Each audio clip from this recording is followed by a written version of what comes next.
Hello my YouTube friends, শীতকালের রাতে একটা সুন্দর রেসিপি বাসন্তী পোলাও বানাবার জন্য গোবিন্দভোগ চালটাকে খুব ভালো করে জলটা ঝরিয়ে রেখেছি।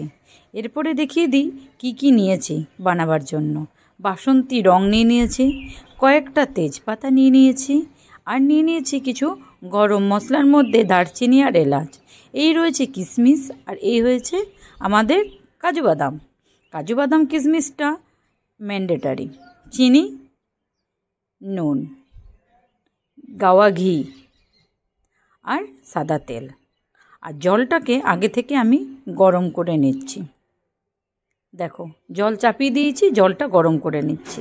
এরপরে কীরকম পদ্ধতিতে আমি বানাবো মাইক্রোওয়েভে আমাদের আজ বাসন্তী পোলাও, সেটা দেখো। ফার্স্টেই গরম মশলাটা আমি ছিঁচে নিলাম হামাল দিস্তায় করে। ছিঁচে নেওয়ার পরে কিশমিশ দিয়ে দিয়েছি, গরম মশলাটাও ছড়িয়ে দিলাম ওপর থেকে। এরপরে কাজুটা মিশিয়ে দেব ওই চাল ধোয়াটার ওপরেই। চালটা ধুয়ে খুব ভালো করে জলটা ঝরিয়ে রেখেছি। তার মধ্যেই কিশমিশ দিলাম, কাজু দিলাম, গরম মশলা দিলাম, তেজপাতা দিলাম। এবারে বাসন্তী কালারটা ওপরে ছিটিয়ে দিচ্ছি।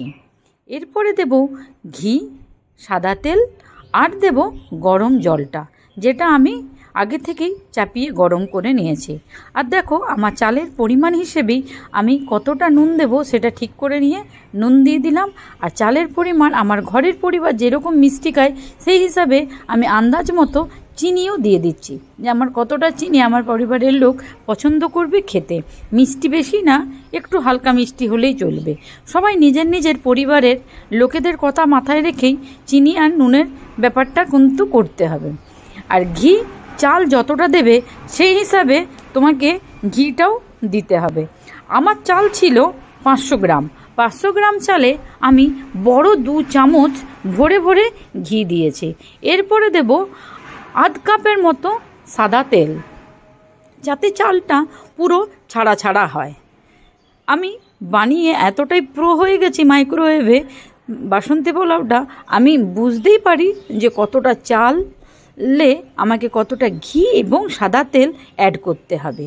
এর মধ্যে কাজু কিশমিশটা তোমার পছন্দ মতো ইউজ করতে পারো। আরও যদি তোমাদের মনে হয় যে এর মধ্যে তুমি পেস্তা দিতে পারো, তো তুমি পেস্তাও দিতে পারো। এর মধ্যে গরম জলটা আমি অ্যাড করে দিলাম। গরম জলটা অ্যাড করে এটাকে একটু ভালো করে নাড়িয়ে নিতে হবে, নিচের চালগুলো যাতে বসে না থেকে যায়। এই দেখো, আমি ভালো করে এটাকে নাড়িয়ে নিচ্ছি। এরপরে আমি মাইক্রোওয়েভে এটাকে 200 সেলসিয়াসে 25 মিনিটের মতো হতে দিয়ে দেব। খুব ভালো করে এটাকে আমার নাড়া হয়ে গেল। এবারে আমি এটাকে মাইক্রোওয়েভে দিয়ে দেব। এই যে আমার মাইক্রোওয়েভে বসানো হয়ে গেল। মাইক্রোওয়েভে এবারে চালু করে দিচ্ছি। 200 ডিগ্রি সেলসিয়াসে আমি 25 থেকে 22 মিনিট এটা দিয়ে দিই।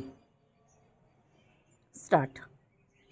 22 মিনিট পরে আমার বাসন্তী পোলাওয়ের রং দেখো খুব সুন্দর হয়েছে, দারুণ হয়ে গেছে। আমি তোমাদের সামনেই নেড়ে নিচের থেকে ওপরে, ওপর থেকে নিচে করেই দেখিয়ে দিচ্ছি ঠিক এরকমভাবে। তোমরাও যদি মাইক্রোওয়েভে বাসন্তী পোলাও বানাতে চাও তাহলে এই পদ্ধতিতে বানিও, নিশ্চয়ই তোমাদের বাড়ির লোকেরও ভালো লাগবে এবং তুমিও স্যাটিসফাই হবে যে আমি একটা খুব সুন্দর রেসিপি শীতের রাতে বানাতে পেরেছি। এটা তুমি যে কোনো জিনিসের সঙ্গেই খেতে পারবে। যেমন আমি কালকে রেস্টুরেন্ট স্টাইল মাটার পনিরের সাথে এটাকে সার্ভ করেছিলাম বাড়ির লোকেদের কাছে। আমার এটা খুবই ভালো লেগেছে। যদি আমার চ্যানেলটা তোমাদের ভালো লাগে তাহলে তোমরা আমার চ্যানেলটিকে একটি সাবস্ক্রাইব করো, বন্ধুদের সঙ্গে এই রেসিপিটা শেয়ার করো এবং একটা লাইক করতে অবশ্যই ভুলে যেও না, কিন্তু লাইক করে দিয়ে যেও। আর যদি মনে হয় যে এটা খুব ভালো বানিয়েছে তাহলে এটা বানিয়ে বাড়ির লোকেদের খাইও। নমস্কার।